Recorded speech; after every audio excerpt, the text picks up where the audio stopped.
여러분 그거 아세요? 요즘은 소개팅 할 때 네. 상대방의 성향을 체크하기 위해서 MBTI. 밸런스 게임을 한대요. 밸런스 게임? 소개팅을 중독이에요. 딱 하면은 아, 자주 해. 부먹이세요, 찍먹이세요? 이런 거 있잖아요. 민초파세요? 반민초죠. 반민초요? 네. 저희 이만 가볼게요. 이렇게 하는 거죠. 아. 네. 아, 그걸로 판단을 하는구나. 그냥 두 개 다 사 먹으면 되지.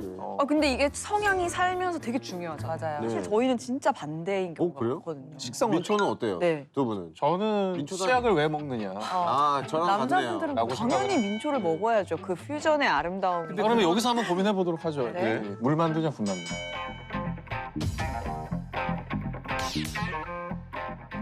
물. 저는 구워야 돼요. 저는 구워야 돼요. 무조건 그냥 진짜? 불구덩이에다 집어 던져가지고 소금기 쫙 하고 바싹바싹 말라가지고 크랑키하게 쫙.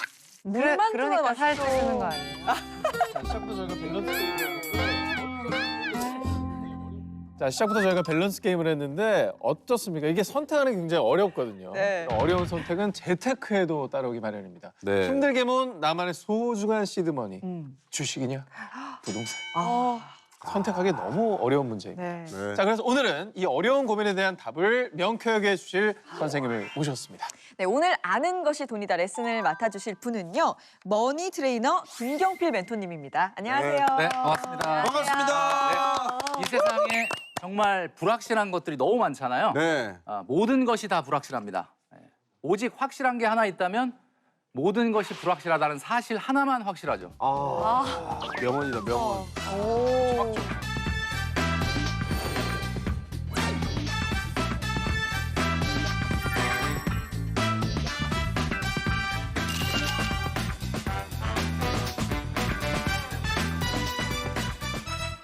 그러면 머니 네. 트레이너시니까 저희의 어떤 현 상태 같은 것도 좀 체크를 해주시나요? 뭐 한번 체크해 볼까요? 네네. 자, 우리 먼저 황재성님, 네. 본인의 잉여 소득 어디에 주로? 얼마 전에 뭐 주식을 좀 뭐 다 처분했다 이런 얘기를 들었는데. 철수, 일단 철수. 네, 일단 철수. 한보 전진을 위한 일보 후퇴라고. 한보 볼수 있죠. 전진을 위한 일보 후퇴. 후퇴. 네네. 최은정님은 주로 가장 큰 지출. 예. 무조건 그냥 땅에 묻는 것처럼. 땅에 묻어요. 그러니까 그런 것처럼 저금. 다 저금해요. 저축을 한다. 네. 예금으로. 뭐 이런 분 쓰는 계시구나. 거를. 이렇게 이제 안정지향형, 위험 회피형 같은 분들이 네, 이런 맞아요. 분들이 위험 네. 회피. 어떠세요? 소연 씨 같은 경우에는 주식을 하시긴 하는데 네. 전부 한 종목에 좀 잘 알려져 있습니다. 네. 대주주가 목표시구나. S죠. 네. 하나의 종목만 파는 그런.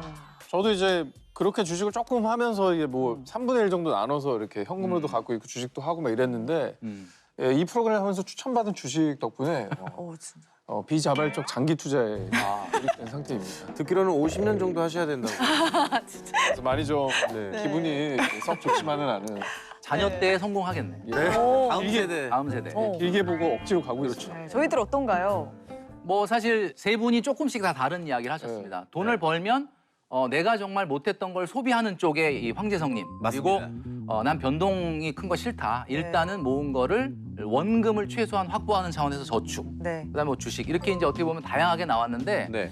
어떤 사람한테 어떤 방법이 딱 맞다라고 딱 이야기하기가 어려워요. 예. 개인마다 다 성향이 다르고 상황이 다 다르기 때문에 세 분 다 필요합니다. 뭐 돈을 번다는 건 결국 언젠가 쓰기 위해서 하는 거니까 맞습니다. 뭐 모으기만 했어도 안 되겠죠. 그럼요. 그게 포인트예요, 선생님. 근데 이제 먼저 지금 쓰고만 있으니까 네.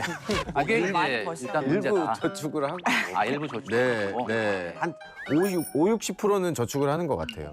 오늘 이 시간에 이제 어떤 것들을 어떻게 하는 게 좋을지에 대해서 확실하게 정리를 좀 네. 해드리도록 하겠습니다. 좋습니다. 네, 그래서 오늘 제가 말씀드릴 내용은 이제 아까 뭐 주식 얘기도 많이 하셨지만 내 집 없이 주식만 올인하는 것은 절대 안 된다라는 주제로 말씀을 드릴 거예요. 자, 일단 오늘의 주제, 주식, 부동산. 네, 선생님, 단도직입적으로 뭐가 정답입니까? 주식과 부동산. 부동산. 네. 무엇이 정답이냐? 네. 주식과 부동산 둘 다 아닙니다. 뭐, 둘 다 아닙니다. 어떻게 역시 갈비찜인가? 아니, 역시 비트코인이야. 자, 제가 오늘 신발인가 신발? 코인이었어요. 주식과 부동산 신발 리세일이었어. 여러분, 갈비찜. 말 좀 할게요. 네. 자, 제가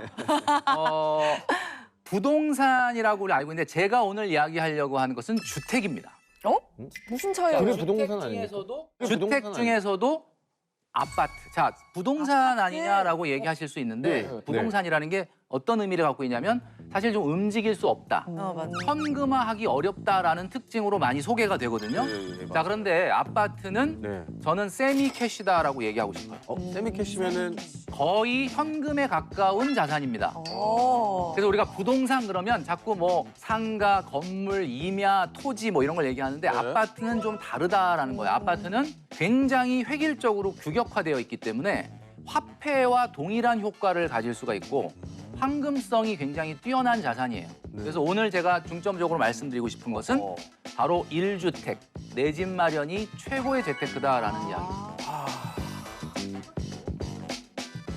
어려운 재테크를 어떻게 하는 게 가장 효율적으로 할 수 있는 걸까요? 오늘 이제 재테크가 무엇인가에 대해서 한번 말씀을 좀 드리려고 합니다. 재테크라는 것은 자산을 늘려가는 것을 말합니다. 네. 자산이 무엇인지부터 한번 풀어가 볼 필요가 있을 것 같아요. 예. 자, 자산은 두 가지의 특징을 갖고 있습니다. 첫 번째는 일정한 현금 흐름이 나오는 것은 자산입니다. 네. 계속해서 어떤 소득이 나오는 거죠. 네. 그다음에 두 번째는 시장에서 가격이 결정되고 거래가 돼야만 자산입니다. 그래서 많은 분들이 우스갯소리로 저희 남편이 매달 이렇게 월급을 타다 주는데 월급의 현금 흐름이 계속 발생하니까 우리 남편이 나한테는 자산인가? 뭐 이렇게 얘기하시는 분들이 있어요. 맞죠? 맞네요. 맞네요. 자산이네요. 그럼 맞잖아요. 근데 시장에서 남편이 거래가 안 되잖아요. 그러니까는 자산이 아닌 거예요. 아니네.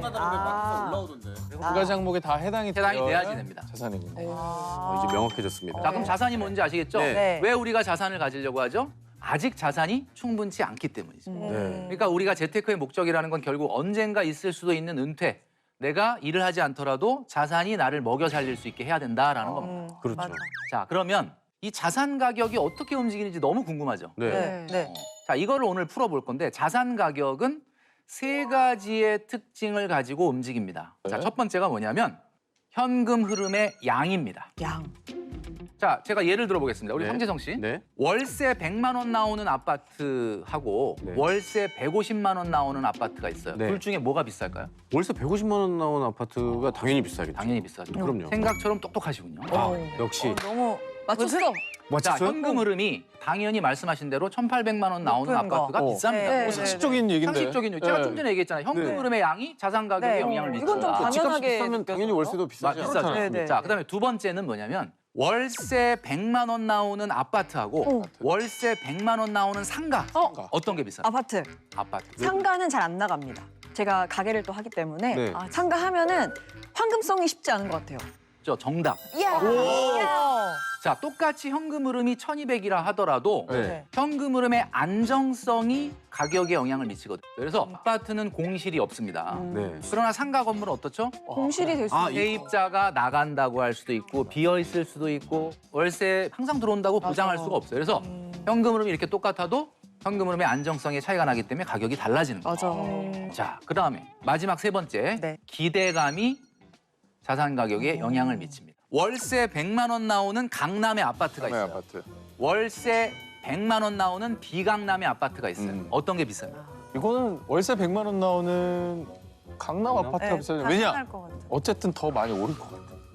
지금 말씀하신 게 정확하게 기대감을 표현한 거거든요. 네. 강남의 아파트와 비강남의 아파트 둘 다 현금 흐름은 1,200이라고 그랬죠? 똑같아요. 네. 그럼 둘 다 아파트면 안정성도 거의 똑같아요. 그렇죠. 근데 왜 가격 차이가 나느냐? 지금 정확하게 얘기하셨지 않습니까? 그거구나. 미래에 뭔가 월세가 더 나올 것 같은 기대감. 왠지 모를 기대감. 아. 이게 자산 가격을 달리 만드는 거거든요. 자, 여기서 우리가 한 가지 배우고 넘어가야 돼요. 자, 그렇다고 한다면 말씀하신 대로 이제 자산의 가치는 결국 우리는 항상 정해져 있다고 생각하지만 이게 상대적인 걸 수도 있겠다는. 정확한 얘기입니다. 자, 한번 예를 들어볼게요. 네. 초등학교 때 100점 맞아본 적 있죠? 아니요. 단 한 번도 없어서 그것 100점 때문에. 맞아본 적이 아마 본인은 기억 못하겠지만 있을 거예요. 자, 그런데 맞았다고 치시고 네. 일단 맞을 보통 우리가 잘 못 초등학생들이 100점을 맞으면 네네. 빛의 속도로 엄마한테 달려갑니다. 그쵸. 네. 뭐 자랑을 해야 되니까 엄마 나 100점 맞았어. 그럼 엄마가 너무 칭찬해주고 그냥 환한 웃음으로 기뻐하면서 칭찬을 합니다. 네. 그죠? 네. 그런데 조금 있다가 엄마가 바로 이런 질문을 합니다. 근데 너희 반에서 몇 명이나 100점 맞았니? 이렇게 맞아. 그건 그래. 왜 그러셨을까? 왜 왜 자꾸 그러셨- 숨통을 조여오셨을까? 그러니까 이게 엄마는 100점의 절대 가치보다는 100점의 상대 가치에 관심이 있는 거거든요. 아, 자, 오늘 우리가 지금 재테크를 얘기하고 있는데 네. 이게 재테크가 우리 오상진 씨가 좀 전에 얘기했던 것처럼 상대 가치라는 걸 늘 잊어버리면 안 돼요. 우리 집이 5천만 원 올랐어. 너무 좋아. 뛸 듯이 막 5천만 원 올랐다. 네. 자, 그런데 확인해 보니까 길 건너는 1억 올랐어. 짱나. 그러면 우리 집은 5천만 원 떨어진 겁니다. 아, 진짜요? 네, 떨어진 거죠. 그러니까 재테크는 상대 가치라는 것을 여러분들이 꼭 기억하고 행동을 해야 됩니다. 부동산도 이제 또 종목이 여러 개가 있잖아요. 네. 또 건물일지 아니면 또 상가일지 아파트일지 땅. 여기서부터가 땅도 이제 있고. 그렇죠, 땅도 있고 경매. 여기서부터가 맞습니다. 제가 아까 서두에 얘기했던 것처럼 네. 부동산 중에서도 제가 오늘 아파트에 대해서 좀 말씀을 많이 드린다고 했는데 상가나 건물 같은 경우는 모든 사람의 로망입니다. 그런데 여러분 잘 생각해 보십시오. 재테크라는 게 뭐냐? 우리가 지금까지 배운 지식을 동원해서 생각을 해보면 결국 재테크란 여러분들이 20, 30년 후에 은퇴할 때도 부의 가치가 상대적으로 훼손되지 않는 것이 가장 최고의 재테크입니다. 맞아요. 자, 그렇다면 20, 30년 후에도 지금처럼 변하지 않고 계속해서 현금 흐름을 안정적으로 만들어낼 수 있는 게 뭐냐? 자, 상가 건물을 한번 예를 들어볼게요. 여러분, 강남이나 명동, 홍대, 건대와 같은 중심 상권에 나가도 요즘 공실이 나오고 있습니다. 맞아요. 강남에도 나오고. 왜 그러냐? 네. 여러분 아시겠지만 여러분들이 그 이유를 잘 알고 있어요. 네. 여러분들 쇼핑을 어디서 하십니까? 온라인. 휴대폰으로 하죠? 네. 밥 먹는 거, 커피 마시는 거, 병원 가는 거 말고 오프라인 매장을 갈 일이 없어요. 거의 없죠. 그러니까 20, 30년 후에는 그럼 이런 트렌드가 과거로 바뀌어서 60, 70년대로 갈 거냐? 레트로 열풍. 절대 그럴 리가 없죠. 무슨 얘기냐면 상가 건물 중에서도 뭐 분명히 살아남고 괜찮은 것이 있겠지만 네네. 상당히 어려울 가능성이 있어요. 현금 흐름의 안정성이. 그런데 반대로 아파트예요. 네. 도시에 있고 네. 누구나 살고 싶어하는 좋은 입지에 있는 아파트. 이 아파트는 20, 30년 후에도 현금 흐름이 어떨까요? 아, 좋겠죠. 좋죠. 밑에 막 지하철 막 다니고 당연하죠. 막 그래버리면은. 그러니까 결국 제가 오늘 이야기하려는 것은 그거다라는 거죠.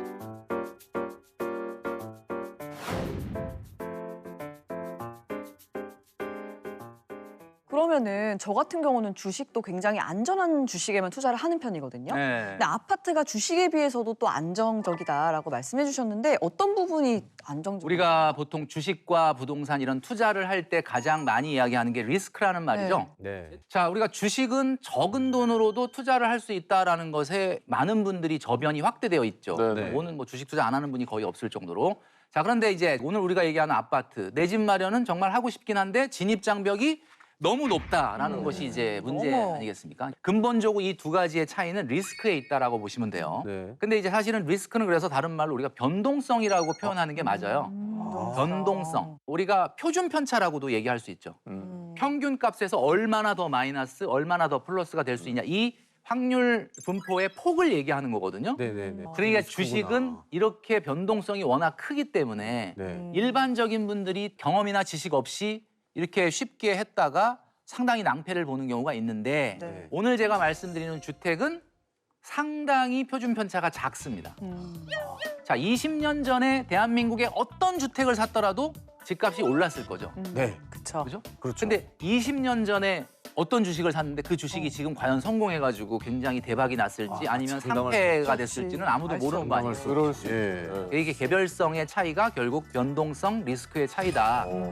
이렇게 우리가 볼 수 있는 겁니다. 그렇다고 한다면 네. 뭐 대표적인 어떤 주식과 좀 비교를 해보면 좋을 것 같아요. 네, 주식을 우리가 보통 보면 네. 장기 투자 얘기할 때 10년 장기 투자를 얘기를 많이 하는데 그렇죠. 네. 10년 전에 주식 시장에서 정말 이 주식은 우량주니까 장기 보유하면 돈 번다 그러고 계속 추천을 했던 종목이 한 6, 7개가 있어요. 네. 모든 증권사마다 이 종목은 정말 우량주니까 장기 투자. 그 종목이 뭐냐? 대표적으로 일단 S전자. 오케이. 소영 씨. 그다음에 두 번째 철강 회사인 아. 그다음에 H자동차. 오케이. 그죠? 그다음에 땡땡전력, 어. KTN땡, 아. 땡타이어. 이런 이런 종목들이거든요. 네네네. 이런 종목들이 다 우량주로 우량주. 추천했어요. 지금은 자, 어떻게 돼 10년 있어요? 지났어. 네. 지금 어떻게 됐느냐. 최현정님 너무 궁금하죠? 네. 땡 반토막. 진짜? 진짜요? 와. 네. 그다음에 H자동차, 네. 반토막. 대박. 그 뭐 액면 분할한 거 아니었어? 그다음에 땡코. 땡 타이어 네. 네, 제자리. 진짜 S전자. 와, 그럼 다 뻥. S전자는 2.8배 정도 올랐어요. 올랐어. 제가 지금 남았네. 말씀드리는 게 뭐냐. 자, 그럼 그 기업들이 무슨 망했느냐? 아니에요. 정상적으로 지금 기업 활동하고 있어요. 지금도 우량 기업이고. 네, 지금도 우량 기업 소리 듣고 있어요. 그게 무슨 얘기냐? 주식 시장에서 주가가 오른다는 것은 끊임없는 시장의 기대 수익률을 초과하는 성장이 있어야만 오르는 건데 10년 동안 제자리라는 게 무슨 뜻이에요? 화폐 가치로 봤을 때 마이너스. 엄청난 마이너스가 난 거죠. 반토막은 더 이게 바로 주식 시장입니다. 아파트가 답이네. 오히려 그러니까 아파트 주택 특히나 아파트에 좀 마음이 좀 많이 쏠리고 그런데 있는데 이제 한계가 있는 게 아파트가 뭐 좋다는 거 많은 분들이 알죠. 근데 이제 아까도 말씀드렸던 것처럼 아파트라는 게 그 진입 장벽이 무슨 너무 문지방 높아. 넘어 다니듯이 넘어 다닐 수 있는 정도 수준이 아니니까 너무 어려워요. 그런 부분에 대해서 이제 어떻게 보면은 굉장히 문제가 많은 거고. 그리고 또 주택이 그런 장점도 있잖아요. 일단 기본적으로 살기 위해 만들어진 공간이니까 이걸 이제 마련해 두면 뭐 2년마다 전셋집 알아볼 필요도 없고 그렇죠. 이사 비용 아끼고. 살 수 있다라는 이것도 해결이 맞습니다. 가능한 어찌 장점이- 보면 집도 해결이 되면서 투자도 해결이 투자도 되는 거죠. 자, 그래서 내가 정말 신의 능력으로 그 주식을 정말 골라서 샀다고 해도 하더라도 1주택 수익률을 이기기가 어렵습니다. 이게 왜 그러냐면 지금 방금 말씀하신 것처럼 아파트에는 사용 가치라고 하는 특수한 내용이 들어있기 때문에 그래요. 10억짜리 아파트를 예를 들어 볼게요. 우리가 서울에 있는 아파트 전세가가 7억이에요. 네. 제가 거기서 전세를 만약에 살고 있다. 근데 이 집을 너무 사고 싶어. 네. 그러면 얼마를 투자해야 되냐면 바로 3억을 투자하면 돼요. 자, 이 3억을 우리가 뭐라고 부르죠? 갭. 갭. 리스크. 정확하게 맞아요. 갭이 실제 투자 금액이에요. 근데 주식 10억 원어치에 투자한다 생각을 해볼게요. 오 최악이야. 이 10억은 10억 다 줘야 살 수 있어요. 아 그러네요. 갭이 없으니까. 그러니까 일반적으로 우리가 많은 전문가들이 나와서 이야기할 때 뭐 서울의 아파트 지수가 지난 35년간 70배가 오르고 주식은 100배가 올랐다 이러면서 주식이 낮다고 자꾸 얘기를 하시는데 예, 맞습니다. 지수는 모든 주식을 다 평균 낸 거니까 지수는 올라가요. 주식은 국 끓여 먹을 수 있는 게 아니거든요. 쓸 수가 없는 거고. 근데 집은 내가 들어가서 살면서 오른 거잖아요. 그러니까 네. 주식 투자 수익률에 뭐를 집어넣어야 되냐면 월세, 전세 그 비용은 빼야 돼요. 이제 확실히 알았네요. 그래서 우리나라에서는 이해가 돼요. 성공한 주식이라 하더라도 1주택의 수익률을 이길 수 없다라고 말씀드린 겁니다. 맞다. 이게 너무 매력적이네요. 실거주도 돈이 든다는 사실 우리가 망각하는 거 생각하고 같아요. 있어요. 그쵸, 네. 그쵸. 엄청난 돈이 들죠.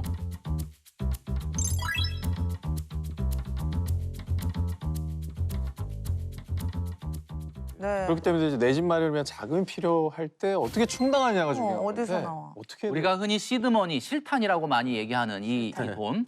여러분, 근데 이제 우리가 막 지금 뭐 아파트 얘기를 하니까 막 10억, 20억 막 이렇게 막 그 숫자가 커졌는데 여러분 처음부터 시작할 필요가 있는 게 일단 시드머니 1억부터 시작할 필요가 있어요. 어떻게 하면 1억을 넘을 것이냐. 그래서 제가 항상 말씀드리는 게 돈 번 지 5년이면 1억은 있어야 된다라고 사회초년생분들한테 얘기를 하거든요. 돈 번 지 5년이면 1억은 있어야 된다. 네. 그 우리 사회초년생들 같은 경우에 보면 지금 대기업과 중소기업을 다 평균해서 네.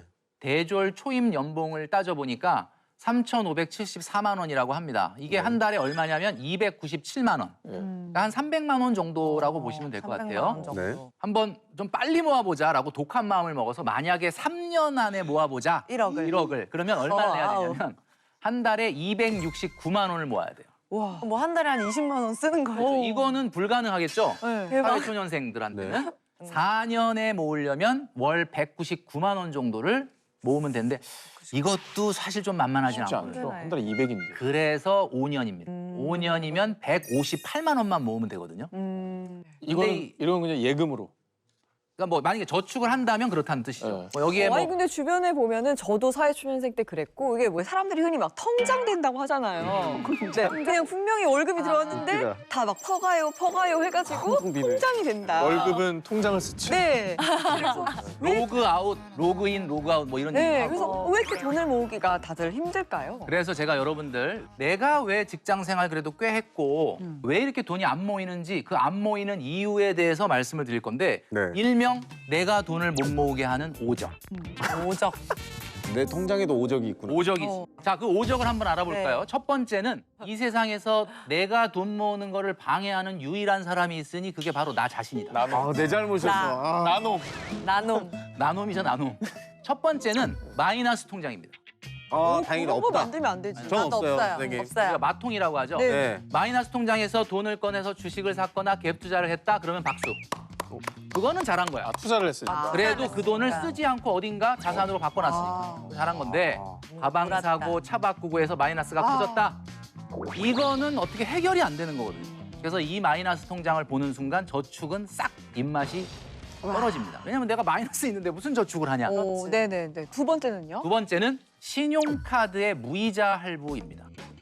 할부 자주 하는 분. 왜 무이자 할부? 자, 무이자 할부를 쓴다는 것은 물론 이자는 없어요. 굉장히 네. 알뜰한 소비인 것 네. 같은데 합리적 소비. 무이자 할부를 쓴다는 것은 비싼 물건을 너무 과감하게 사게 한다는 거죠. 맞아. 할부하면 할부하면 과감해지지 않습니까? 맞아요. 요즘 또 과감해진 이유가 뭐냐?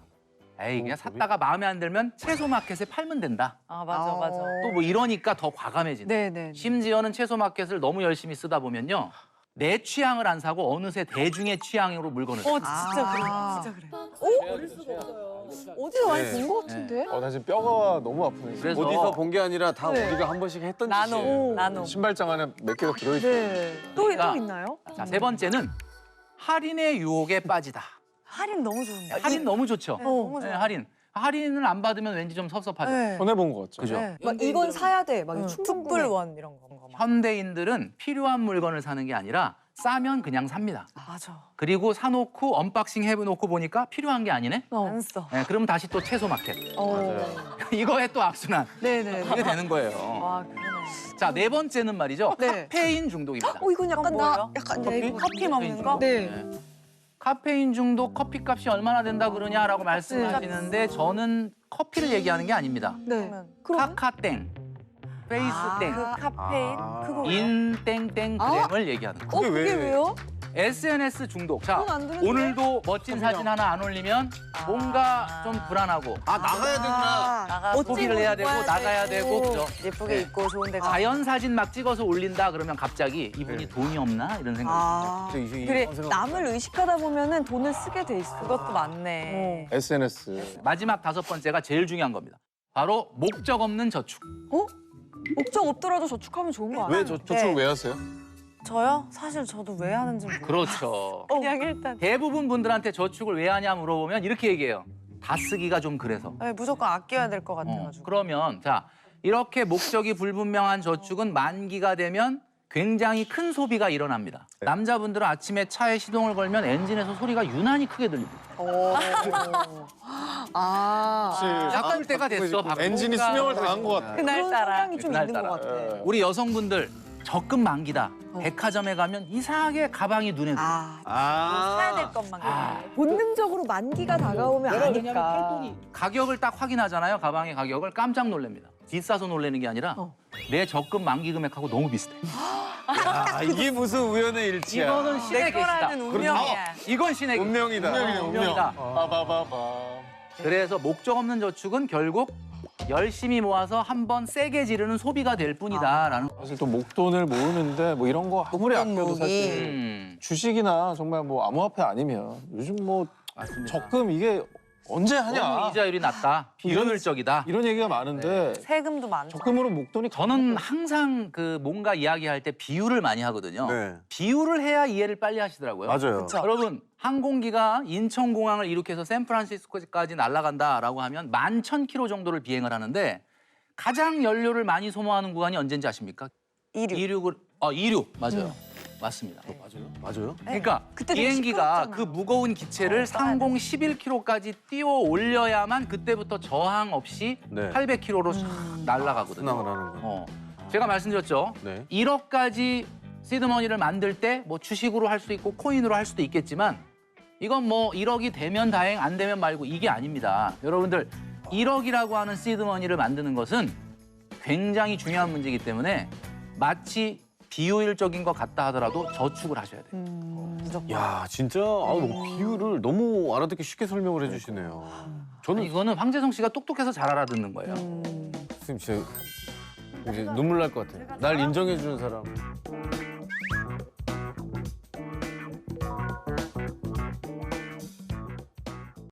배움은 사람의 운명을 바꿔주기도 합니다. 아는 것이 힘이 되고 아는 것이 돈도 되죠. 아는 것이 돈이다. 오늘도 여러분을 지식 부자로 만들어 드리겠습니다. 네, 누구나 부자가 되기를 원하잖아요. 맞습니다. 저는 어렸을 적부터 책을 참 좋아했는데 그래서 네. 책방을 하고 이렇게 책 부자가 그러네요. 됐습니다. 네. 부럽죠? 저도 뭐 이제는 어느덧 코미디언 16년 차가 되다 보니 하나하나씩 쌓다 보니 캐릭터 부자가 되더라고요. 맞아. 한 거의 100개는 되는 것 같아요. 아니, 말 나온 김에 맞아요. 대표작으로 이제 일단 좋아하는 거 이경영부터. 엄청 많은데. 찌른시켜! 자, 이성균. 네, 반갑습니다. 저 그거 좋아해요. 제 성인은 깝수다 한번. 내 방광이 카운트다운에 들어갔으니 험한 걸 보기 싫으면 입 다물고 흩어져. 좀 그렇죠? 방금이 됩니다. 어머니가 한국분 선배가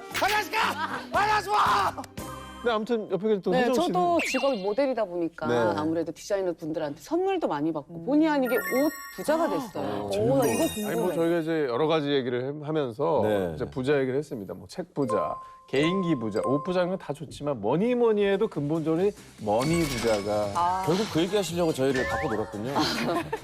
근본적으로는 그게 최고 아니겠습니까? 정답입니다. 그렇죠. 맞습니다. 자, 그래서 오늘은 부자가 되는 방법을 알려주실 선생님을 아주 특별히 모셨습니다. 네, 오늘 아는 것이 돈이다 레슨을 맡아주실 분은요. 머니 트레이너 김경필 멘토님입니다. 안녕하세요. 네, 반갑습니다. 아, 네, 김경필입니다. 네. 지난 시간에 제가 나와서 반응이 좀 좋았다는 이야기를 뜨거웠죠. 네. 들었기 때문에 다시 오셨다는 것 자체가 그렇죠. 그런가요? 그리고 무엇보다 선생님의 이 강의가 좋았던 것은 그 선생님들별로 스타일이 있어요. 맞아요. 그 열어놓는 분들이 계시고 예, 예. 정해줘. 이거 딱 맞아, 먹어. 맞아. 당근 먹어. 오이 먹어. 시금치 빼. 약간 이런 분들 계시는데 선생님이 이렇게 단호박처럼 말씀을 단호박. 해주시니까 너무 사람들이 좋았어요. 정신을 많이 차렸다고 하더라고요. 네. 특별히 또 시드머니를 지키는 방법에 대해서 그렇죠. 아주 단호하게 얘기를 잘해주셨거든요. 네. 오늘도 단호박 컨셉 2로 너무 좋습니다. 너무 너무 좋아. 좋습니다. 좋습니다. 그렇다면 오늘의 주제 어떤 건가요? 네, 오늘의 주제는 바로 잘 쓰고 잘 모으는 부자 되는 공식입니다. 와 이거는 제 삶의 모티브와 똑같습니다. 어. 잘 쓰고 잘 모으고. 네. 근데 어떻게 잘 쓰기도 하면서 잘 모으기도 하고. 근데 이게 참 고민이거든요. 왜냐면 네. 분명히 예전보다 벌이는 더 나아졌는데 네. 계속 돈이 모자라요. 맞아요. 어디로 갔는지 모르겠어요. 월급쟁이 부자들이 100% 실천했다라고 하는 그 바로 돈 공식, 그 돈 관리의 베이직 공식을 오늘 공개하도록 하겠습니다. 그렇죠. 이렇게 공식이 선생님들한테는 다 있으십니다. 맞아, 그 맞아. 공식만 우리가 외우면은 이제 대입만 하면 되는 거 아닙니까? 그렇죠, 그렇죠. 좋아요. 지난 시간에 말씀드렸지만 가장 중요한 것은 우선은 목돈을 만들어서 똘똘한 1주택을 만드는 것이 최고의 재테크다라는 말씀을 드렸을 것 같아요. 그래서 오늘은 그 시드머니, 목돈을 만들기 위해서 무엇이 가장 중요한지 네. 그 습관을 하나씩 말씀드리도록 하겠습니다. 어떤 것부터 시작해야 되나요? 그 목돈 만들기의 클래스, 네. 바로 저축입니다. 저축. 기본인 거. 기본 중에 기본이죠. 저축은 누구나 다 하고 네. 있지 않나요? 우리 혜정 씨 제가 질문을 할게요. 네. 저축이라는 말 딱 들었을 때 당연히 누구나 하는 거 아니야 이렇게 생각하셨을 네, 텐데 네. 저축을 뭐라고 생각하세요?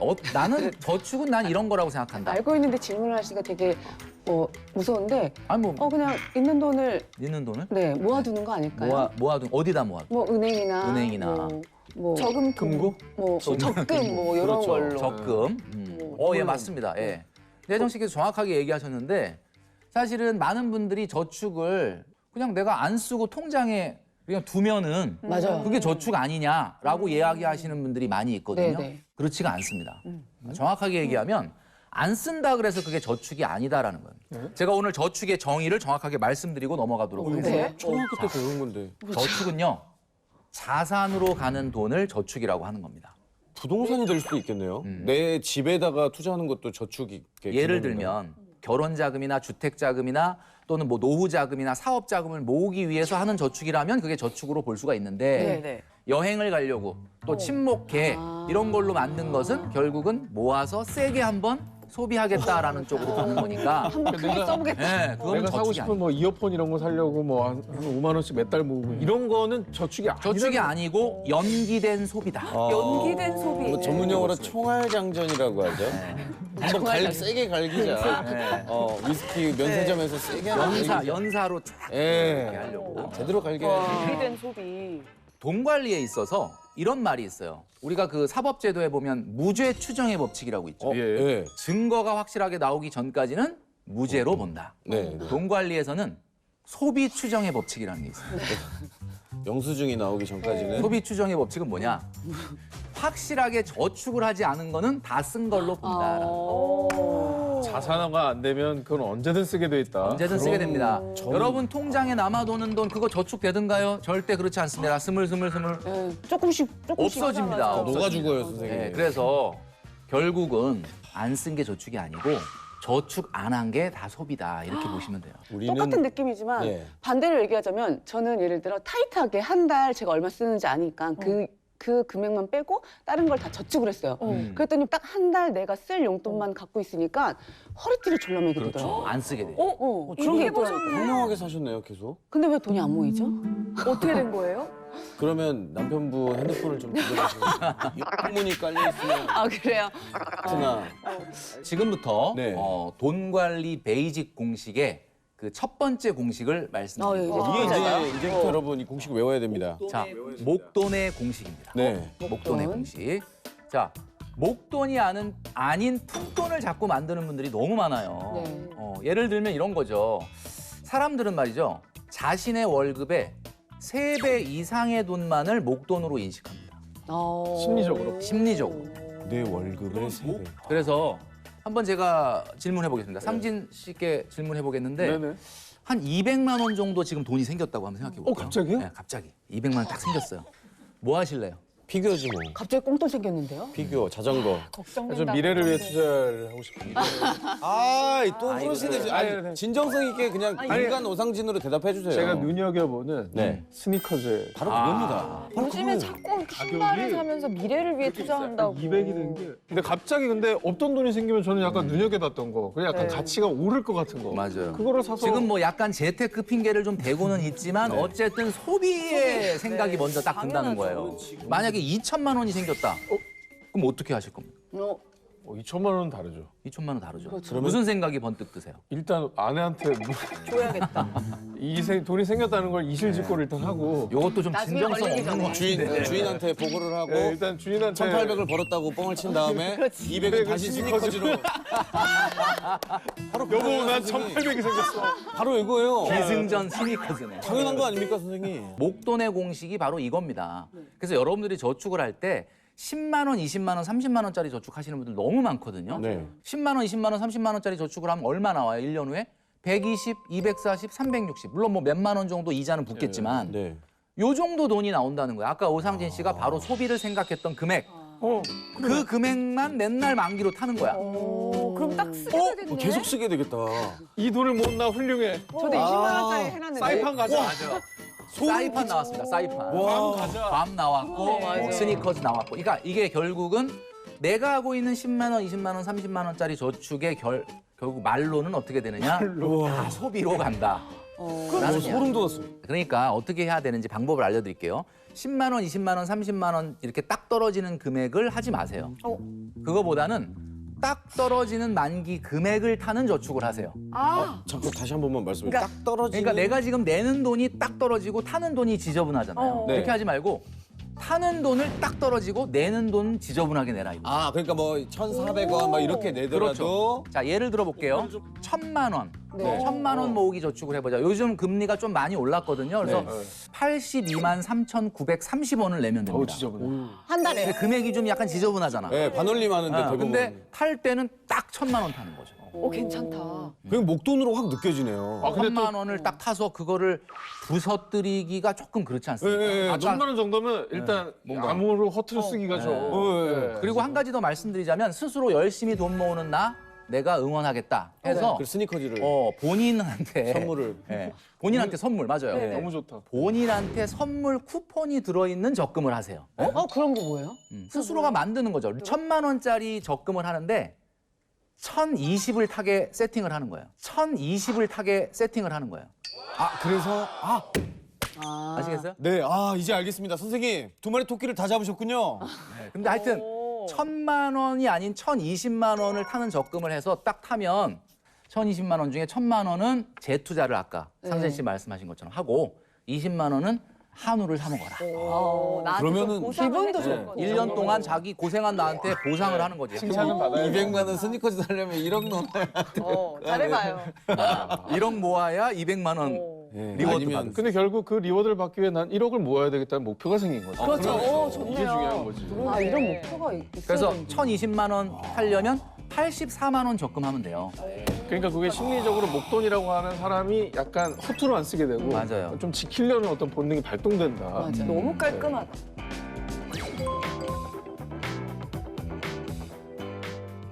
자, 그럼 다음 공식은 뭔가요? 네, 다음 두 번째 공식 말씀드리기 전에 먼저 상진 씨한테 질문 하나 하겠습니다. 잘 됐다. 나 형 혼날 줄 알았다. 그래. 아니 혼나는 게 아니고 네. 화제는 5분, 5분? 그다음에 외상은 1시간, 네. 뇌졸중은 3시간 이런 말이 있죠. 이게 뭘 것 같습니까? 골든타임. 역시. 쉬운 문제 내셨어. 아, 우린 진짜 어려운 문제 내시고. 아니 그러면 얼마나 해야 제일 좋은 저축이 될까 뭐 이런 뭐 그런 걸 수도 있는데 네. 저축을 할 수 있는 그 때가 있다. 그 시간 지나면 더 이상 저축을 하고 싶어도 못한다. 이런 개념이거든요. 그렇구나. 저축의 골든타임이 인생에 몇 년 정도나 될 것이냐. 몇 년 정도 될 것이냐. 전한 20년? 20년. 사회에 딱 진출하고 돈 벌기 시작해서 한 5년? 그거보단 조금 깁니다. 제가 답을 말씀드릴게요. 저축의 골든타임은 바로 15년입니다. 오. 네. 몇 살부터 몇 살이에요? 자, 개인마다 좀 차이는 있겠지만 네. 기본적으로 결혼한 사람들을 기준으로 네. 결혼하고 15년 지나면 아무리 돈을 많이 벌어도 저축을 단 한 푼도 못 한다. 왜요? 왜죠? 라는 얘기죠. 15년 뒤에 무슨 일이 15년 뒤에는 몇 살이죠? 결혼하고 15년 지나면 집에 1m 한 70 정도 되는 애들이 왔다 갔다 하거든요. 아, 컸구나, 애들이. 중고등학생 네. 아이. 그러니까 아이들이 중고등학교 들어가기 시작을 하면은 네. 아무리 돈을 많이 벌어도 저축을 하기는 좀 쉽지가 않다. 아, 비용이 너무 많이 네. 나서. 근데 15년이 생각보다 네. 길지가 않은데. 그렇죠. 이런 말씀드리면 또 많은 분들이 그래. 내가 그래서 결혼 안 하려고 그런다. 결혼해도 애 안 낳으려고 한다라고 하는데. 이해가 돼요, 선생님. 네, 근데 이게 참 아이러니하게도 네. 결혼을 안 하거나 결혼을 해서 아이를 안 낳은 사람도 역시 15년 지나면 저축을 못 합니다. 뭐야, 똑같잖아. 왜요? 왜 아이가 똑같아요, 없는데 똑같아요. 왜요? 여러분, 실질적으로 아이를 낳아서 아이를 키운다는 거는 네. 아이한테 들어가는 돈, 아이한테 쏟아붓는 시간이 거기에 같이 들어가는 거예요. 네. 근데 만약에 아이를 안 낳았다. 네. 그러면 남는 시간을 뭐 하느냐? 네. 가만히 집에 있겠습니까? 여행 가기, 레저, 문화, 여행 또 가고. 외식, 보상 심리가 있잖아요. 보상심리. 스니커즈. 아이가 있는 집은 아이 때문에 스트레스가 있지만 아이가 없는 집은 아이가 없어서 스트레스가 있거든요. 맞아요. 그래서 제가 알고 있는 딩크족 부부는 아우 이제 뭐 둘이 버는데 아이도 없고 그러니까 돈 많이 모으겠거나 생각을 했는데 웬걸 아이 없으니까 둘이 이 세계 아주 스킨스쿠버 포인트를 다 다니면서 여행을 하고 돈을 거기다가 놓고. 거기다가 그냥 쏟아부는 오로라 보러 간다 그러고 뭐 난리도 아닙니다 지금. 돈이 하늘로 공중부대 근데 막 15년 동안 계속 열심히 저축을 했으니까 그런 심리가 생기는 게 당연하고 저는 그렇게 쓰는 게 나쁘지 않아요. 네, 맞아요. 그런데 이제 우리가 제가 골든타임의 공식을 말씀드리는 이유는 대부분 많은 분들이 이렇게 얘기한다는 거지. 사회 초년생들은 아, 나는 지금 월급이 200~300밖에 안 되니까 네. 먹고 죽을 돈도 없다. 내가 나중에 승진을 해가지고 네. 과장 달고 차장 달아서 막 400, 500, 600 받으면 그때 저축 많이 하겠다. 아, 이런 이야기를 하는데 그게 아니라는 이야기죠. 맞아요. 그래도 돈을 많이 버는 사람은 결혼하고 15년이 더 지나도 오래도록 이렇게 저축을 할 수 있지 않을까요? 뭐 전문직 같은 경우에는 한 1,000만 원 정도 벌 수 있는 사람들도 그렇죠. 있잖아요. 제가 멘토링을 하고 있는 그 직장인들 중에서 월급을 네. 받는 사람 중에 300만 원부터 3천만 원까지 있거든요. 와, 고소득. 월급이 3천만 원이에요. 네. 그러면 아이가 교육이 시작돼도 좀 저축할 수 있지 않을까 이런 생각을 하는데 제가 그 집에 딱 놀러 갔다 와서 깜짝 놀랐거든요. 왜요? 일단 소득이 그 정도 되면 네. 애들이 대한민국에 없습니다. 외국에 있구나. 네. 저기 뭐 캘리포니아, 뉴욕 뭐 이런 데가 있어. 부모님이 돈 벌고 그놈들이 쓰는구나. 그렇구나. 자, 뭘 얘기하느냐? 소득이 많고 적고를 떠나서 아무리 소득이 올라가더라도 15년 지나면 저축을 거의 못하게 되기 때문에 바로 지금 여러분들이 저축의 골든타임을 지나가고 있다는 것을 명심하셔야 저 됩니다. 7년 남았어요. 7년. 결혼한 지 7년 됐으니까. 와, 우리도 얼마 안 남았네요. 네. 진짜 빨리 해야겠다.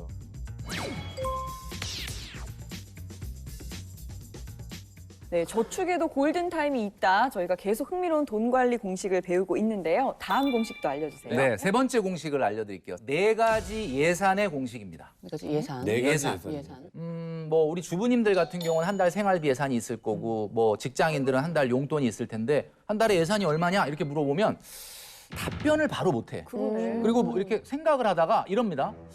150에서 200 이렇게 얘기해요. 맞아. 그럼 이게 150이란 얘기예요? 200이란 얘기예요? 그러네. 150에서 200이란 얘기죠. 그런 얘기일 수도 네. 있는데 그 중간에 사실은 그러니까 매번 다르다는 거죠. 사실은 이거죠. 150을 쓰고 싶은데 자꾸 200을 쓴다. 맞아. 정답이었어.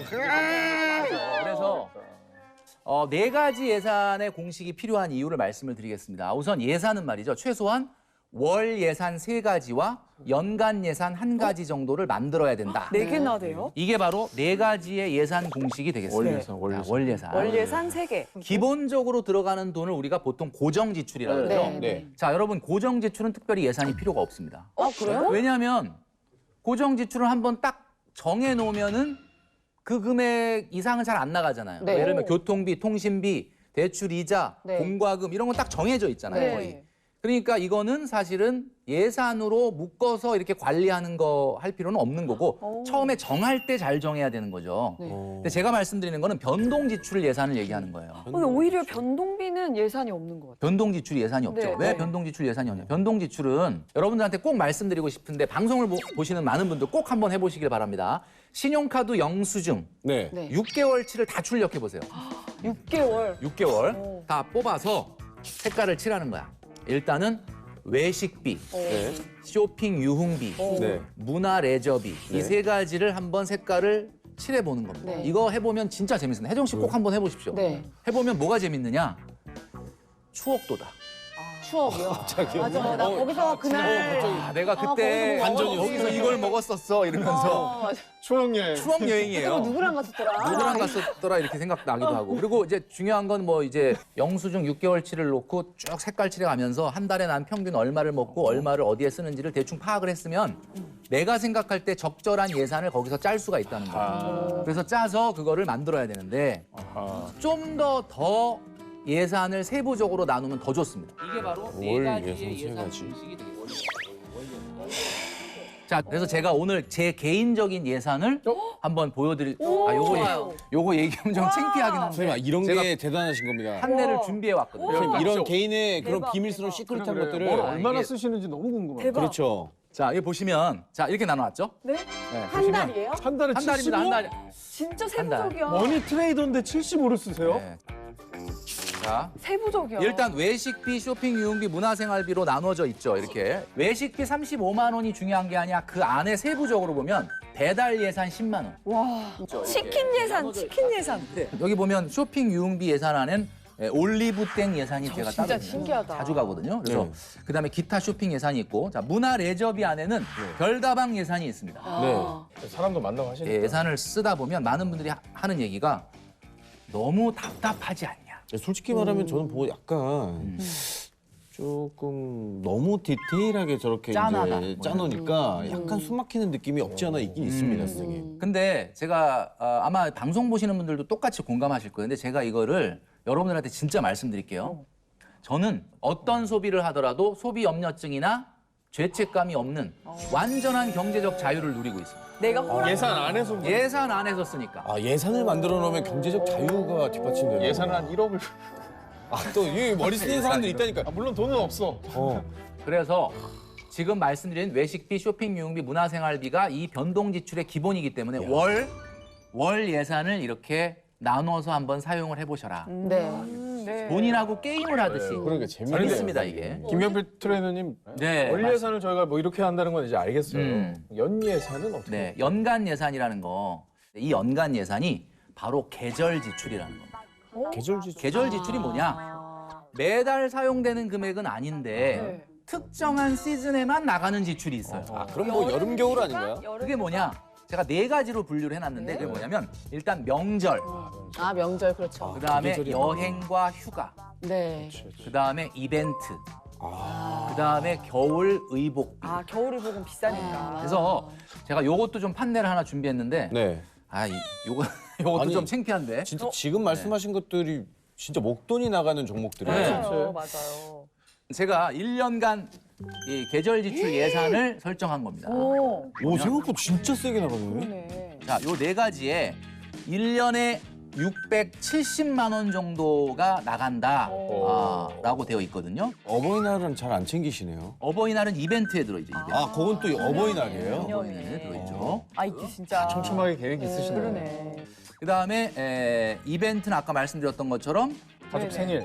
가족 생일 그 정도 챙기면 되는 거고 평상시에 우리 옷 사는 거는 하절기에는 그냥 뭐 내 용돈 쇼핑 유흥비 예산에서 그냥 쓸 수가 있는데 맞아. 11월, 12월에 뭔가 하나 장만을 해야 된다 그러면 그거는 목돈이 나가고 아, 미리 예산을 정해두니까 진짜 쓸 때 마음이 좀 편하겠어요. 맞아요, 마음 편할 쓸 때 마음 편하게 쓸 수가 있습니다. 그래서 자 그러면 중요한 거는 이 계절 지출 예산은 어느 정도가 좋냐? 제가 말씀드릴게요. 본인의 월 소득의 1.5배가 넘지 않는 게 좋습니다. 딱 월 정해져 있네. 소득의 1. 300만 원 정도 월급 타는 분이다 그러면 한 400, 450 안 넘는 게 좋다는 거죠. 자 그러면 400만 원을 만들기 위해서는 한 달에 얼마를 그 통장에다가 붙여야 되느냐?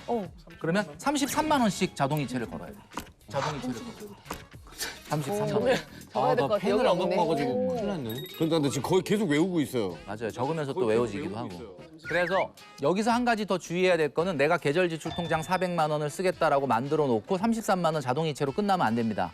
명절에 얼마 쓸 거고 여행에 얼마 쓸 거고 이벤트에 얼마 쓸 거고 겨울의복비 얼마 쓸 건지를 나눠놔야 정신 똑바로. 내가 돈을 꺼냈을 때 문제가 안 돼요. 왜냐하면 400만 원 통장은 만들어 놨는데 여행 시원하게 한 350 딱 땡겨서 써버리면 나머지 쓸 게 없지 않습니까? 겨울에 반팔 입고 다녀야지 뭐. 어버이날 어머니 이거밖에 준비 못했습니다 하면서 2만 원. 2만 원 딱 문화상품권 만 원 하나 네, 드리고 문화상- 엄마한테 물어보. 아, 그럴 아니, 수가 없잖아요. 네, 그러네요. 아니, 그러니까 뭐 미리 저희처럼 이게 수입이 좀 일정하지 않은 프리랜서들은 또 더 생각해볼 만한 네, 부분이 맞아요. 프리랜서한테 정말 필요한 팁이죠. 예. 그런데 직장인도 마찬가지입니다. 왜? 직장인들 요즘 월급을 12분의 1로 주질 않아요. 맞아요. 직장인들도 보너스가 있어. 그러니까 마치 돈 나오는 거는 월급쟁이라 하더라도 프리랜서처럼 돈이 들어옵니다.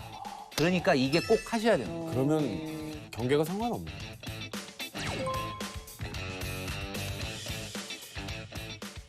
네, 저희 잘 쓰고 잘 모으는 돈 관리 공식 혹시 더 남아 있나요? 네, 네 번째 공식은 여기 더 지켜야 돼. 통장 정리의 공식이 되겠습니다. 통장 정리. 통장 정리. 요즘 여러분들 통장 통장 잘 몇 안- 개나 쓰세요, 우리 재성 씨는? 4개요. 4개. 네. 어서 뭐를- 주워 들으신 건 또 있는 것 같아요. 왜요? 아니 그냥 저는 부자 되고 싶어서 부자 기분 느끼고 싶어서 그냥 개수 많아 보이려고. 통장 네. 개수 많게. 약간 그걸로 시작했다가 뭐 예를 들어서 가스비가 나가야 되는 곳 이런 것들을 설정을 하다 보니까 이게 계좌가 다 틀려진 거예요. 다 달라진 거예요. 나도 이제 뭐 여러 군데 이제 받을 때인데 그쪽의 편의를 고려해서 뭐 통장을 만들어 놓은 게 그냥 이렇게 맞아요. 흐지부지. 어떤 의미를 없이 네, 목적 의미 없어요. 없이 그냥 여기저기 돈을 나눠놓고 이쪽에서 이쪽으로 옮겼다 이쪽에서 이쪽으로 옮겼다 뭐 네. 송금하는 거 뭐 무료라고 하면은 혼자 앉아서 속급 돈 관리 놀이를 네. 소급 돈 관리. 뭐 이런 거 하시는 분들이 많아요. 심심하잖아. 제가 그래요. 오늘 순살인데 완전. 제가 그래요.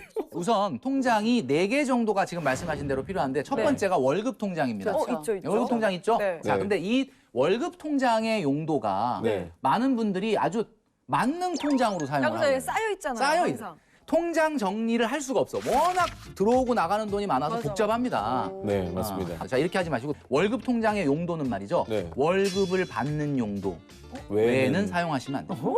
그러면 그 월급 통장은 돈을 안 쌓아놓는 거예요? 쌓아놓으면 안 되죠. 항상 우리는 월급 통장은 통장이 돼야 됩니다. 계속 쌓아놔. 제일 많은 돈이 쌓여 있는데 보통. 아, 그렇게 되면 안 돼. 자, 그래서 월급을 받아서 그 월급을 이제 각종 통장으로 송금을 해주는 기능을 갖고 있는 컨트롤 타워다라고 보시면 돼요. 허브네 허브. 네, 허브 통장이죠. 되게 깔끔하겠다.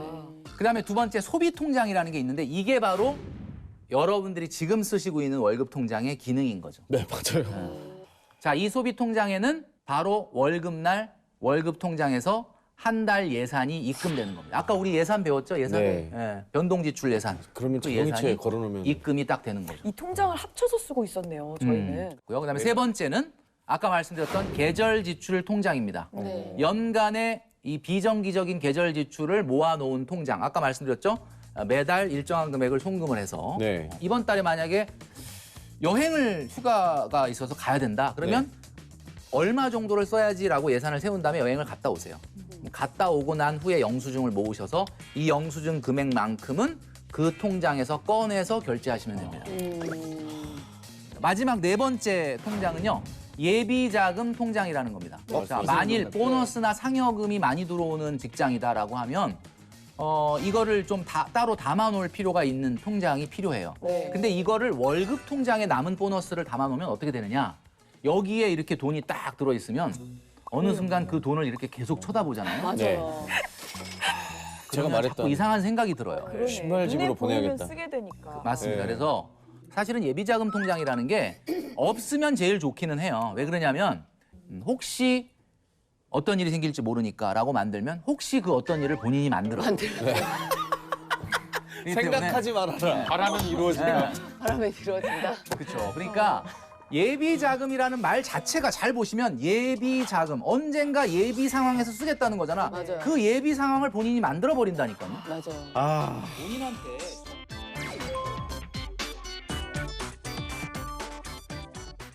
여러분 혹시 네. 소영 씨는 돈 사랑하세요? 네. 바로 나오네. 근데 돈 싫어하는 사람이 있을까요? 아니 그러니까 돈을 싫어하냐 사랑하냐고. 재성 씨는 아. 돈 사랑합니까?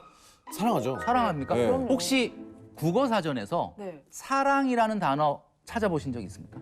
한 번도 없는 뭐 것 같은데. 아껴주고 이런 말 있었던 것 같은데? 사랑이라는 단어를 국어 사전에 찾으면 이렇게 나와요. 뭐라고 나와요? 몹시 아끼고 소중히 여김. 이게 무슨 얘기냐면 사랑하지 만약에 않았습니다. 재성 씨가 돈을 사랑한다면 네. 돈을 아끼라는 아끼셔야 돼요. 대성 씨는 막 저는- 보내버리잖아. 전 돈과 불륜이었던 것 같아요. 되게 미워하네. 돈을 증오했네요. 네. 돈을 아주 애증- 싫어하네. 애증의 관계였네. 자꾸 보내버리니까. 돈을 내가 봤을 때 와 이거 진짜 명언이다.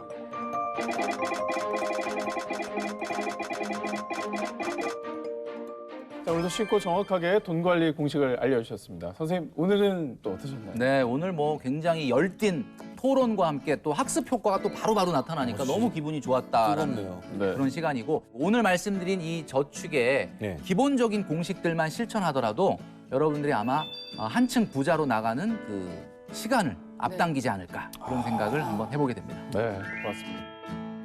네, 요즘 그야말로 물가 폭등의 혼란기라고 해도 과언이 아닙니다. 치솟는 물가 때문에 정말 정신을 못 차릴 정도인데요. 맞습니다. 이 물가 상승 때문에 신조어도 굉장히 많이 생겼습니다. 그래요? 여러분 휴포자 아세요? 휴포자가 뭡니까? 휴가를 포기한 자. 왜요? 여름 휴가 앞두고 항공비, 숙박비 같은 게 너무 올라가지고 올 여름에 휴가를 포기한 휴포자들이 있대요. 맞아요. 그리고 요즘 그 직장인들 스트레스 엄청 받는 게 지금 10,000원 시대잖아요. 네. 아세요? 뭐 한 그릇 그냥 밥 사 먹으면 10,000원, 짜장면도 10,000원, 뭐 어디 그냥 가가지고 맞아. 사 먹으면 전부 다 10,000원이니까 웬만한 점심값 때문에 지금 직장인들이 곡소리가 나고 있대요. 맞아요. 그야말로 모두가 힘든 물가 폭등의 시대, 통장이 텅텅 비는 통장이 되기 십상이겠죠. 그래서 씁쓸해요. 오늘은 이 어려운 시기를 어떻게 헤쳐나가야 할지 함께 꿀 정보를 주실 선생님을 모셔봤습니다. 네, 오늘 아는 것이 돈이다 레슨을 맡아주실 분은요. 머니 트레이너 김경필 선생님입니다. 안녕하세요. 반갑습니다. 아, 또 얼마나 꿀팁들을 전해주실지 기대가 됩니다. 예, 좀 전에 이제 포기 얘기를 많이 하셨는데 맞습니다. 예, 뭐 아까 보니까 휴가 포기하시는 분들 많아요. 네. 그건 사실 항공을 포기하고 숙박을 포기하고 네. 하는 거지 휴가를 포기해서는 안 됩니다. 그렇죠. 휴가는 말이죠. 이럴 때 너무 비싸서 포기한다라고 너무 자책하지 마시고 네.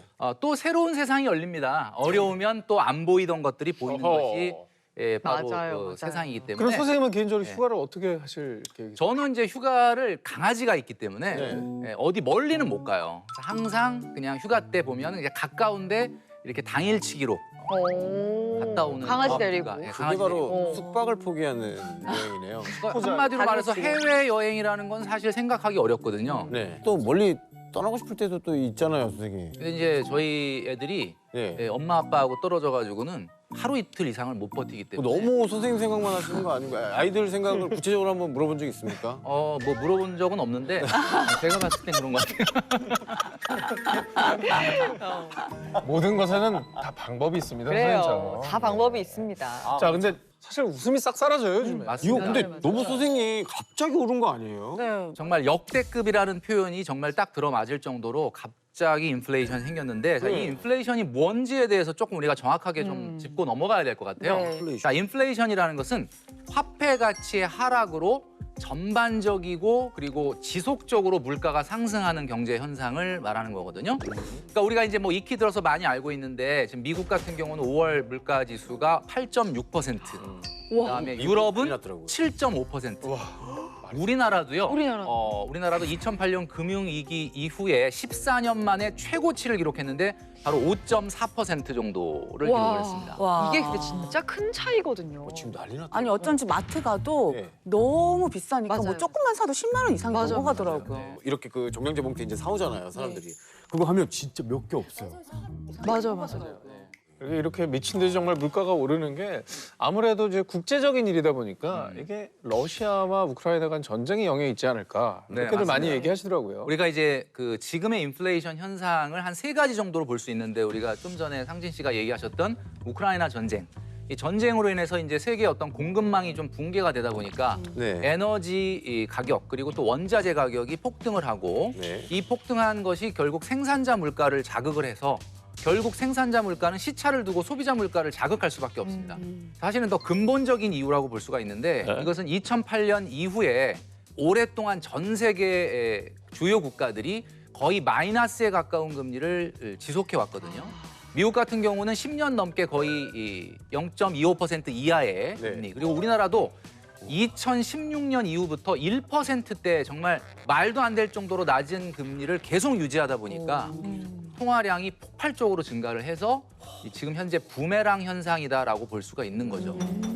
거기에 이제 한 가지 더 덧붙인다면 미국이 이제 이 인플레이션을 좀 극복하기 위해서 지금 금리 인상을 굉장히 속도를 내고 있지 않습니까? 그렇더라고요. 그러니까 금리를 너무 빨리 올리니까 달러 가격이 너무 빨리 올라가는 거예요. 네. 달러 가치가 이렇게 상승하게 되면 저개발 국가, 그러니까 예를 들면 제조업이 좀 취약한 국가들 같은 경우는 달러로 생필품을 외국에서 사와야 되는데 네. 그렇죠. 달러 가격이 너무 비싸지니까 물가가 올라가게 되고 이런 저개발 국가들이 주로 보면 원자재를 많이 만들어내는 나라다 보니까 이런 나라의 물가가 올라가면 그것을 수입해서 우리가 또 수출을 해야 되는 우리나라 같은 경우에는 당연히 소비자 물가가 올라갈 수밖에 없는 이런 것들이 복합적으로 좀 작용을 네. 하고 있는 것 같습니다. 한두 가지가 아닙니다. 좋습니다, 선생님. 뭐 인플레이션이 뭔지, 물가 상승의 원인이 뭔지 잘 알려주셨지만은 뭐 이게 어떤 건지 확 와닿지가 않는데 조금만 더 뭐 좀 구체적으로. 쉽게 설명해 네. 주십시오. 제가 재성 씨한테 한번 물어볼게요. 네.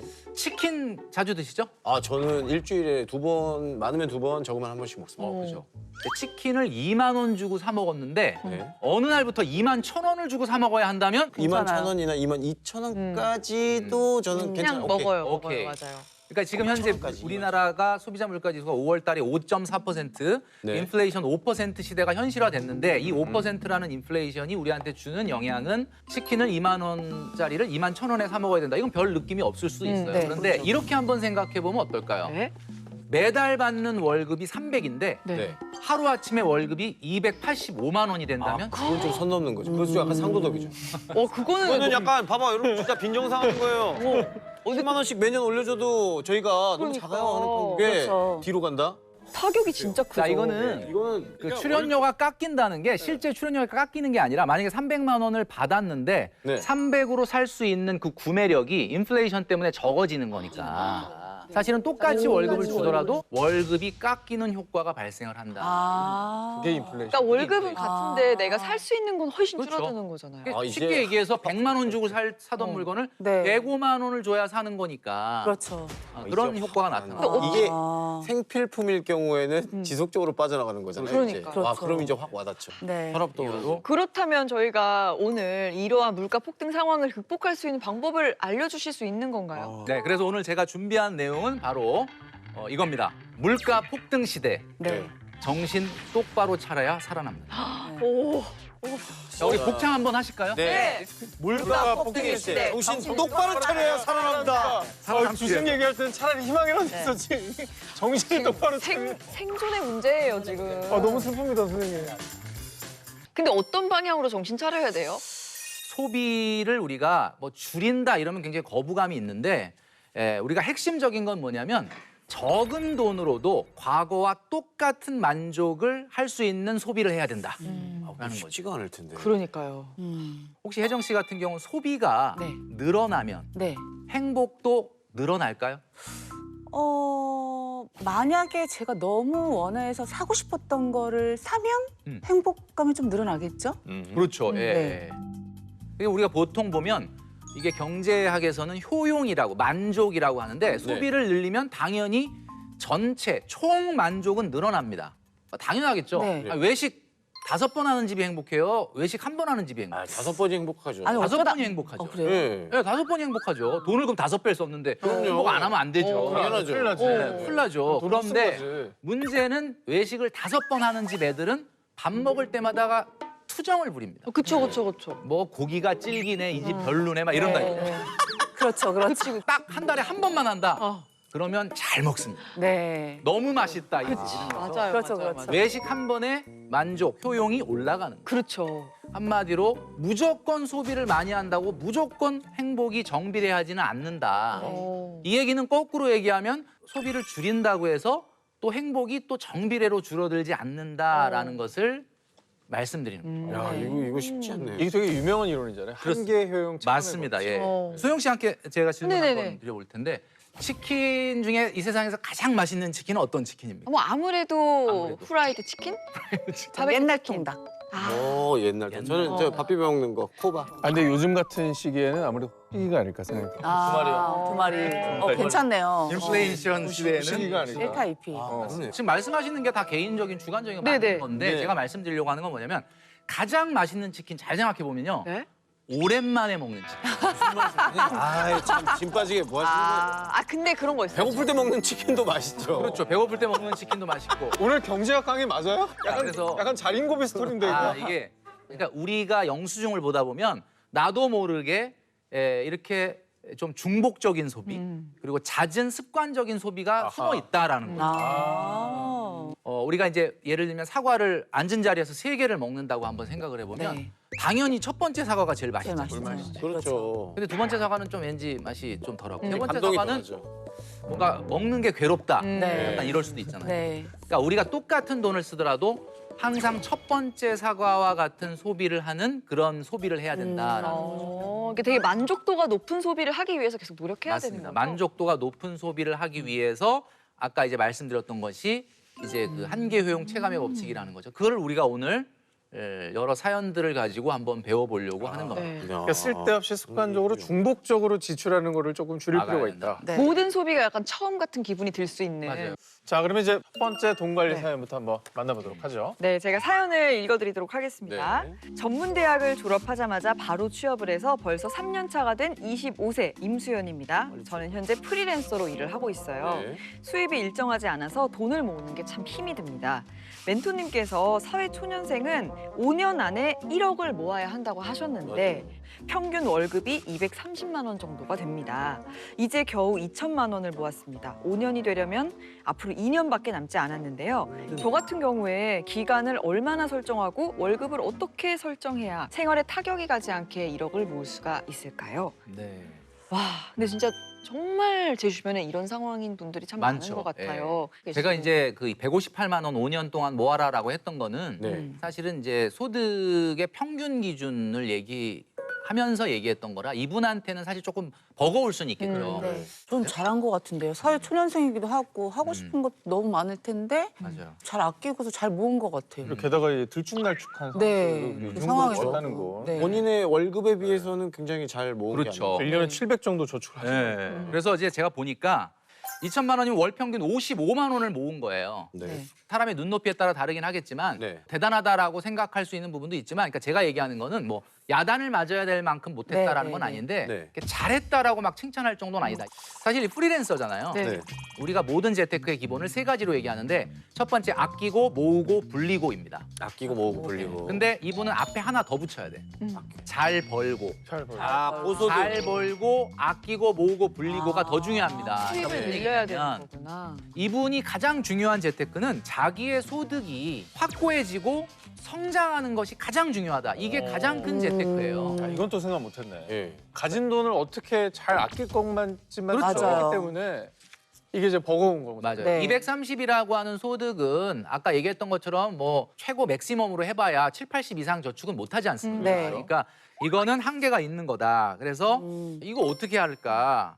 자, 많은 우리 시청자분들께서도 고민이 있으실 거예요. 왜냐하면 프리랜서뿐만이 아니라 요즘은 직장인도 월급이 똑같지 않나. 그렇지 않습니까? 네. 보너스가 있으니까 맨날 들 수가 있어요. 맞아, 맞아. 자, 이런 경우에 우리가 꼭 가지고 있어야 될 통장이 바로 저수지 통장이라는 거예요. 저수지? 처음 들어보는 통장이에요. 저수지 통장. 저수지라는 게 결국 이거 아닙니까? 비가 많이 올 때 물을 가둬뒀다가 네. 가물 때 꺼내 쓰는 거 아닙니까? 네, 맞습니다. 그러니까 제가 지금 오늘 말씀드리는 저수지 통장이라는 건 프리랜서는 매달 들어오는 소득이 일정하지 않으니까 어느 정도는 저수지 통장을 가지고 항상 230만 원을 꺼내 써야 된다라는 거죠. 그러니까 내가 어떤 달은 280이 들어왔어. 네. 그럼 230 꺼내서 50 남죠. 네. 저수지에 저수를 해놔요. 잘라놔야 되는 거. 잘라놔요. 그리고 200만 원이 들어왔어 어떤 달은. 230을 써야 되는데 모자라죠. 그럼 저수지에서 30만 원 꺼냈어. 어머, 와 이럴 수가 있구나. 요렇게 이제 해야 된다는 거죠. 저수지가 말라 있으면요? 그러니까 저수지가 말라 있으면 안 되죠. 그러니까 어느 정도의 마중물은 좀 필요할 것 같아요. 그래서 이분 같은 경우는 저수지 통장을 만들어서 매달 230만 원을 꺼내 쓰는 시스템을 만들고 그다음에 적금을 이렇게 하시는 게 좋을 것 같아요. 적금을 좀 재밌게 해보자. 그러니까 1,000만 원 타는 적금 하지 말고 1,030만 원 타는 적금을 해보자. 1,030만 원. 조금 무리해서. 얼마냐면 85만 원 저축하면 1,030만 원이 나오는데 왜 1,030만 원이냐면 만기까지 딱 1,030만 원을 찾을 때 네. 1년 동안 고생한 본인에게 30만 원의 리워드를 하는 거죠. 와. 선물 내가 나에게 주는 선물. 30만 원 뭐 하실 것 같아요? 1년 동안 내가 고생한 딱 1,000만 원 만들었어. 네, 네. 다시 집어낼래요. 다시 오, 100점, 100점. 아니면 그 돈으로 휴가를 가도 좋을 것 같아요. 30으로 휴가를 어떻게 갑니까? 왜 못 갑니까? 지금 여태까지 당일치기라도 배운 갈 내용들이 수 있죠. 있는데. 아, 예. 네. 선생님한테 못 들으셨어요? 반성하세요. 그렇지. 정신 똑바로 차려야지 전철 살아남을 타고 수 있다고. 저수지 똑바로 차려야 네. 네. 네.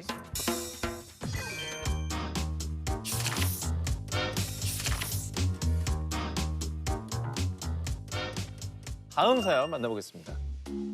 결혼 3년 차 무역회사에 다니고 있는 39살 노태균입니다. 결혼하면서 작은 집을 마련하느라 모아둔 돈을 다 쓰고 지난 3년 대출 빚을 모두 갚느라 계속 통장을 유지 중입니다.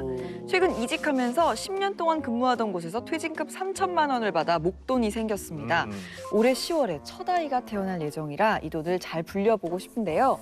오랜만에 생긴 이 목돈 똑똑하게 불리는 방법 무엇이 있을까요? 입니다. 그러니까 이분은 정말 대단하다는 게 네. 벌써 결혼 3년 차인데 네. 대출을 다 갚으시고 내 집 마련을 성공하셨잖아요. 네. 혜정 씨가 보시기엔 이분 어떤 것 같습니까? 엄청 대단하시죠. 대단하죠. 대출해서 빚을 다 갚으셨잖아요. 그러니까. 다 자기 집도 생기셨고. 네. 맞아요. 자, 그런데 저는 이렇게 말씀드리고 싶어요. 이분이 굉장히 착각하고 있는 게 하나 있다. 왜? 왜요? 왜요? 자, 뭐냐면 대출을 너무 빨리 상환했다라는 거죠. 대출을 이렇게 빨리 상환하면 안 됩니다. 왜 빨리 상환하면 안 되죠? 자, 대한민국에서는 가장 안정적이고 인플레이션을 장기적으로 해지할 수 있는 자산이 주택입니다. 여러분 다 아시겠지만. 자, 이런 장기적인 우리가 흔히 얘기하는 그 레버리지 효과라고 하죠. 네. 인플레이션을 해지할 수 있는 자산인 주택에 너무 빨리 대출을 갚아버리게 되면 네. 문제가 발생할 수 있습니다. 뭐냐면 사실 지금 대출이 없다는 거는 대출을 좀 더 받았으면 더 좋은 집을 살 수 있었다는 얘기고 결국은 궁극적으로 그런 엄청난 미래 기회 비용을 발로 차버린 꼴이 된다. 와. 근데 대출 받으면 또 이자도 내야 되고 그게 다 금리가 빚이잖아요. 맞아요. 많은 분들이 이제 빚을 싫어하고 무조건 대출은 나쁜 것이다 이렇게 얘기하시는데 대출도 크게 두 가지로 나뉠 수 있습니다. 일명 착한 대출과 나쁜 대출. 자, 착한 대출은 뭐냐? 그냥 쉽게 이렇게 생각하시면 될 것 같아요. 빌린 돈이 네. 나의 미래의 자산 증식에 도움이 되면은 착한 빚. 아, 그러면 뭐 집 살 때 그 그렇죠. 빚가면 네. 제 돈이 되는 거예요? 네네. 주식도 빌려서 했는데 그게 막 오르면. 정말 오르면 그것은 좋은 대출이 되는 거예요. 근데 이제 했는데 막 말아 먹으면 이제 빚이 되는 거죠. 지금 나쁜 대출. 특히 대한민국에서 이 주택이라고 하는 것은 단기적으로는 몰라도 장기적으로는 가장 인플레이션에 강한 자산이기 때문에 좀 더 사실 나이가 이제 39세 신혼이라면 네. 대출을 조금 더 안고 좀 더 상위 입지에 사서 좀 더 대출을 오래 갚아라 라고 저는 말씀드리고 싶어요. 3천만 원 목돈을 어떻게 굴리면 좋을까라는 답도 주택이 이분이 목표가 완전히 끝난 게 아니기 때문에 주택을 더 올리는 쪽의 시드머니로 사용하는 것이 좋을 것 같다. 이렇게 말씀드릴 수 있을 것 같습니다. 오, 와, 좋은 꿀팁이다. 네. 네. 자, 현재 뭐 집도 있으시고 3천만 원의 여유 자금도 있는 상태신 거니까 천천히 좀 잘 생각해서 신중히 판단을 하셔서 네. 더 좋은 방향으로 관리를 잘하면 네. 참 좋을 것 같습니다. 네.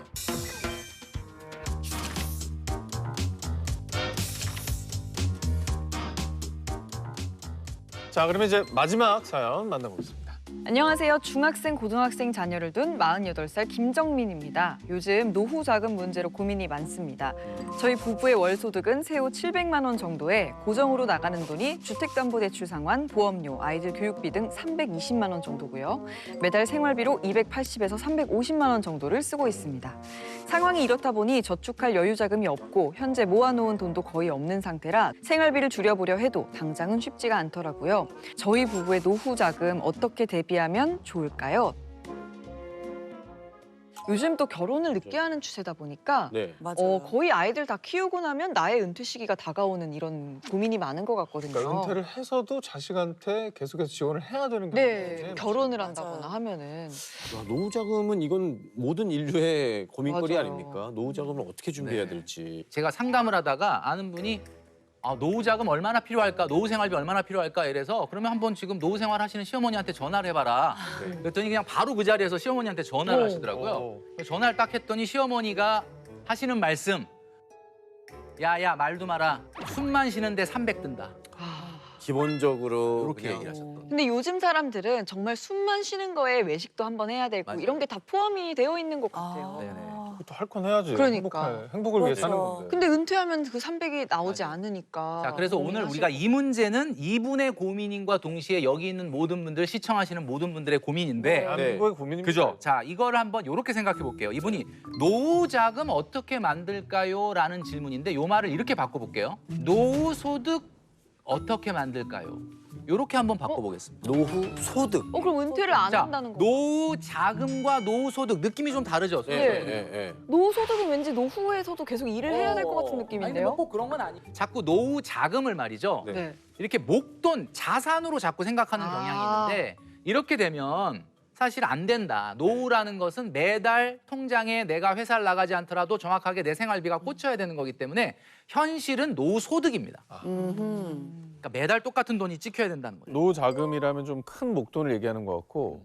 노후 소득이라고 하면 그 조금씩. 선생님이 얘기해 주신 그 현금 흐름? 맞아, 현금 흐름. 매달 조금씩 나오게 만든 그 구조? 맞습니다. 네. 요걸 얘기하시는 자, 거예요. 이거를 놓고 고민을 하시면 문제가 조금 더 현실적으로 다가오면서 예. 해결할 수 있는 방법들이 떠오르게 될 텐데 이게 뭐냐면 개를 들어야 되나?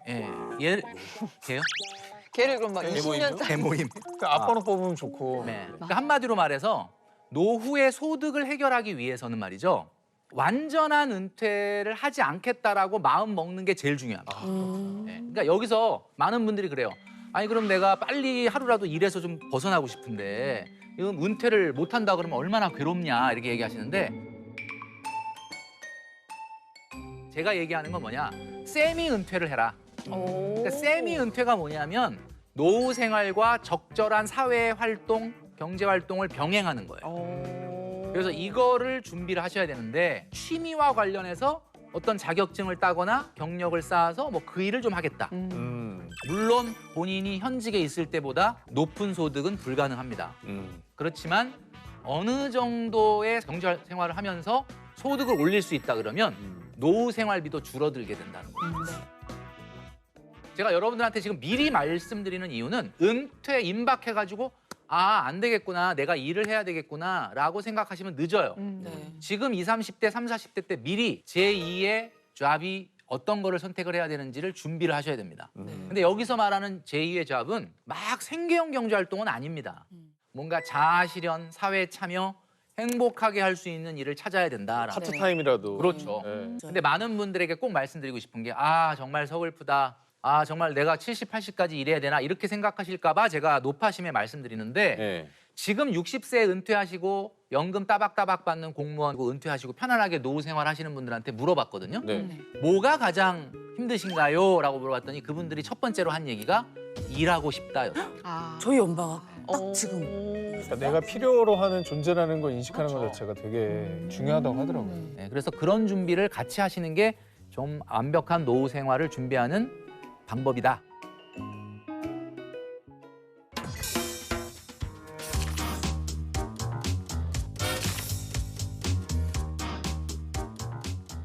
트레이더님은 혹시라도 노후를 위해서 어떤 거를 꿈꾸고 계세요? 뭐. 이제 사실 많은 분들이 이런 얘기를 많이 물어보세요. 그래서 저는 바로 이렇게 얘기합니다. 죽을 때까지 일한다. 와. 저는 이제 그런 걸 꿈꿔요. 아무래도 또 뭐 작가니까 네. 계속해서 뭔가를 만들고 또 쓰고 하는 일은 사실은 뭐 정년은 정년까지 할 수 있지 없으니까. 않을까. 아, 그럼요. 아, 긍정이네요. 네. 언제까지 일하실 거예요? 죽을 때까지요. 썩어서 흙이 될 때까지. 아주. 근데 문제는 지금도 네. 죽을 것 같아요. 열심히 하겠습니다. 남편 화이팅.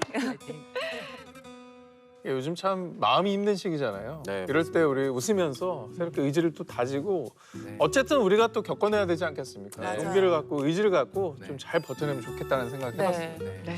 우리 허리에 벨트 있잖아요. 네. 구멍 딱 한 개 정도만 조인다. 네. 이런 마음. 그러니까 네. 그 정도로 우리가 각오하고 이 어려움을 우리 모두가 이겨내야 되지 않을까라는 생각을 아, 뭐 해봅니다. 든든하네요. 네. 든든합니다.